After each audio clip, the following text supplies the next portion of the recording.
Assalamualaikum warahmatullahi wabarakatuh.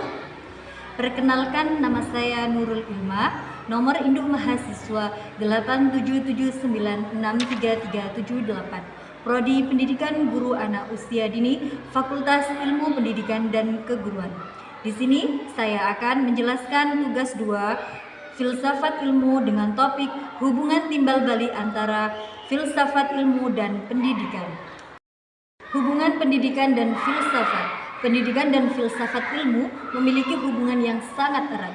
Filsafat ilmu berfungsi sebagai dasar berpikir dalam memahami hakikat pendidikan, sedangkan pendidikan menjadi sarana untuk mengembangkan dan menerapkan hasil pemikiran filsafat ilmu ke dalam kehidupan nyata. Pertama, filsafat ilmu mengawasi dan memperkuat eksistensi keilmiahan serta nilai-nilai dalam ilmu pendidikan. Filsafat ilmu membantu pendidikan agar tetap berjalan secara logis, sistematis, dan ilmiah. Dalam pendidikan, filsafat ilmu mempertanyakan apa tujuan pendidikan, bagaimana cara memperoleh pengetahuan, dan nilai apa yang harus diterapkan dalam proses belajar. Melalui kajian filsafat ilmu, pendidikan tidak hanya sekedar mengajar, tetapi juga membentuk manusia yang berkarakter, berpikir kritis, dan memiliki moral yang baik. Dengan demikian, filsafat ilmu menjaga agar pendidikan tetap memiliki arah dan tujuan yang jelas. Di sini, yang memperkuat filsafat ilmu, pendidikan yang bermakna dan bernilai juga turut memperkuat perkembangan filsafat ilmu. Pendidikan menjadi tempat penerapan berbagai teori dan pemikiran filsafat ilmu. Dari praktik pendidikan di sekolah maupun masyarakat, muncul berbagai pengalaman dan persoalan baru yang kemudian dikaji kembali secara filosofis. Misalnya, perkembangan teknologi digital dalam pembelajaran membuat ahli pendidikan pemikiran kembali tentang etika penggunaan teknologi, metode belajar modern, dan peran guru di era digital. Hal ini menunjukkan bahwa pendidikan turut mendorong perkembangan filsafat ilmu agar tetap relevan dengan keadaan zaman. Filsafat ilmu disebut sebagai pisau analisis karena memiliki 3 kajian utama, yaitu 1. Ontologi, 2. Epistemologi, 3. Ontologi, yang mana sudah dijelaskan pada tugas 1. Di sini membahas tentang hakikatnya.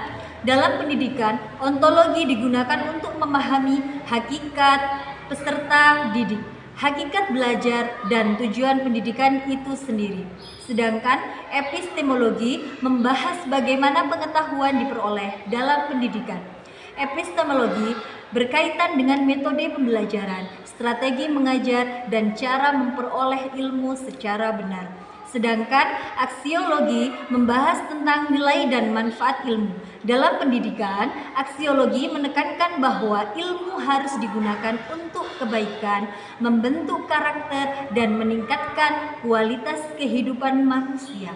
Karena itulah, filsafat ilmu menjadi alat analisis untuk membedah sebagai persoalan pendidikan secara mendalam dan menyeluruh. Di sini saya akan menjelaskan contoh konkret penerapan filsafat ilmu dalam pendidikan. Dapat kita lihat pada kebijakan kurikulum merdeka.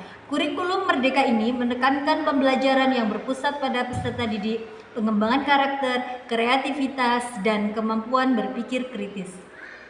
Dari sisi ontologi, kurikulum merdeka memandang setiap anak memiliki potensi yang berbeda. Dari sisi epistemologi, pembelajaran dilakukan melalui pengalaman secara langsung, diskusi, dan proyek nyata. Sedangkan dari sisi aksiologi, pendidikan diarahkan untuk membentuk pelajaran yang berakhlak dan bermanfaat bagi masyarakat. Selain itu, dalam proses pembelajaran, guru juga menerapkan filsafat ilmu ketika memilih metode yang sesuai dengan kebutuhan anak, terutama pada pendidikan anak usia dini yang menekankan belajar sambil bermain. Kesimpulannya, filsafat ilmu dan pendidikan memiliki hubungan yang erat, saling mendukung. Filsafat ilmu memberikan dasar pemikiran, arah, dan nilai pendidikan, sedangkan pendidikan menjadi sarana penerapan sekaligus pengembangan filsafat ilmu dalam kehidupan nyata. Dengan memahami filsafat ilmu, pendidikan dapat berjalan lebih bermakna, ilmiah, dan bermanfaat bagi manusia. Mungkin itu saja yang dapat saya sampaikan. Kurang lebihnya saya mohon maaf yang sebesar-besarnya. Akhirul kalam, wallahul muwaffiq ila aqwamit thoriq. Assalamualaikum warahmatullahi wabarakatuh.